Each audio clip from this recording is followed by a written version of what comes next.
भाई sir tear gas की व्यवस्था नहीं है, कुछ व्यवस्था आप लोग नहीं। भाई अभी तक कुछ लोग बिहार और बिहारियों को हल्के में ले रहे थे, उनको अंडर एस्टिमेट कर रहे थे, लेकिन उनको पता नहीं है कि दूसरे स्टेट में जब पुलिस किसी भीड़ या प्रोटेस्ट को संभालने के लिए रखा जाता है तो उनके ऑफिसर बोलते हैं, देखो किसी को छोड़ना नहीं है, किसी को बख्शा नहीं जाएगा, तुम पकड़ पकड़ के लाना, सबको मारा जाएगा, सबको पीटा जाएगा, किसी को बख्शा नहीं जाएगा। लेकिन वहीं जब बिहार में किसी प्रोटेस्ट या भीड़ को संभालने के लिए पुलिस बल तैनात किया जाता है तो उनके ऑफिसर बोलते हैं, देखो तुम किसी को पकड़ के लाना या नहीं लाना, लेकिन जो बंदूकवा ले जा रहे हो ना, इसका खास ख्याल रखना।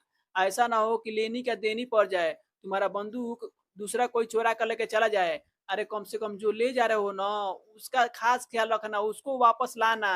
अच्छा, हमको सिखा रिया। यह सुन करके पुलिस बोलता है, क्या सर, भाई बंदूकवा रख दे और लठिया लेके चले जाए का? ऑफिसर बोलता है, हैं तुम लाठी से बिहारियों को समझा लोगे? अरे दूसरे स्टेट के आदमी को एक लाठी मारोगे तो वो भाग जाएगा, लेकिन बिहारियों को एक लाठी मारोगे ना तो वो 10 कदम दूर जाकर के पीछे मुड़कर देखेगा कि तुम उसका पीछा कर रहा है या नहीं कर रहा है। अगर तुम उसका पीछा नहीं करेगा ना तो रुक करके बोलेगा, कहो हार गइल, आओ मर्दे पकड़ लो, का भइल हार गइल का? नो